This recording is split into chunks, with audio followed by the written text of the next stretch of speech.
এখন মনটা চায় এখন একা থাকি। বহুত মানুষের লগে ঘুরছি, বহুত বন্ধু বান্ধব বানাইছি, বহুত আত্মীয় স্বজন দেখছি, বহুত সম্পর্ক দেখছি।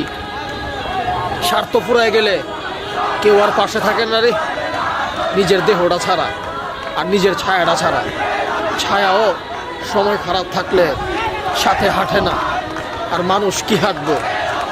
স্বার্থপর পৃথিবী, স্বার্থপর দুনিয়া, আর সবচেয়ে বড় স্বার্থপর এই দুনিয়ার মানুষ, আত্মীয় স্বজন, ভালোবাসার মানুষ।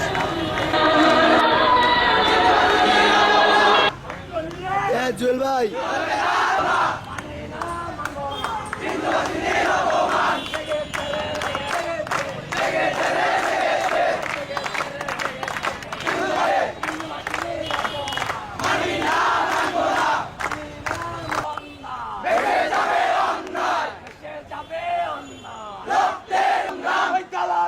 রাজপথ রাজপথ রাজপথ চোখের অপমান মানি না, মানবো না, চলবে না চলবে না।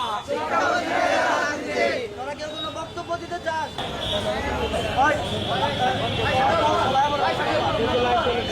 গতকাল আমাদের এখানে একটা রাজনৈতিক দলের মিছিল ছিল বা পদযাত্রা ছিল। তারা তাদের টাঙ্গাইলের যে কেন্দ্রীয় নেতৃবৃন্দ তারা আমাদের স্কুলে যায়। শিক্ষকদের অনুমতি ব্যতীত তারা বিভিন্ন ক্লাসরুমে প্রবেশ করে। এরপর হচ্ছে শিক্ষার্থীদের বিভিন্ন কথা বলে, মানে অরাজনৈতিক কথা বলে, যে এটা কোনো রাজনৈতিক না, এই বলে শিক্ষার্থীদের বের করে নিয়ে যায়। এরপর পরিস্থিতি যখন স্বাভাবিক দিয়ে যায়, তারা যখন বিশৃঙ্খলা সৃষ্টি করে, শিক্ষকদের সাথে তর্কাতর্কি করে, তখন শিক্ষকরা বাধ্য হয় মর্নিং শিফট ছুটি দেওয়ার জন্য। মর্নিং শিফট ছুটি দেওয়ার পর তারা বাসায় চলে যাওয়ার কথা। তারা গিয়েছিল ওই মিছিলে। তারা তো গতকাল যে ঘটনাটা ঘটেছে আমার ছোট ভাইদের সাথে, এটা খুবই নেক্কারজনক একটা ঘটনা।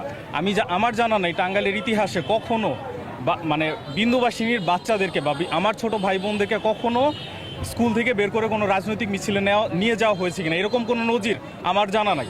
অফ দ্য চাইল্ড 1989 সালের একটা ট্রিটি, যেটা ইন্টারন্যাশনালি এবং বাংলাদেশে এটার একটা পার্টি, সেটার আর্টিকেল 28 এবং 36, যেখানে শিশুর নিরাপত্তা এবং শিক্ষার অধিকার নিয়ে কথা বলা হয়েছে, আপনারা সেটা ভায়োলেশন করেছেন।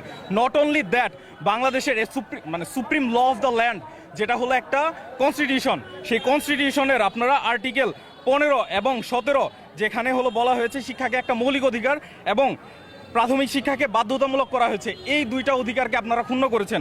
এই বিন্দুবাসিনীতে আপনারা রাজনীতি করতে এসেছেন ছাত্রদেরকে নিয়ে। আমরা আপনাদেরকে জানিয়ে দিতে চাই, বিন্দুবাসিনী একটি বিপ্লবী শিক্ষা প্রতিষ্ঠান। এখান থেকে বহু রাজনীতিবিদ এসেছে, কিন্তু কোনো রাজনীতিবিদ বিন্দুবাসিনী ছাত্রদের নিয়ে রাজনীতি করতে পারে নাই।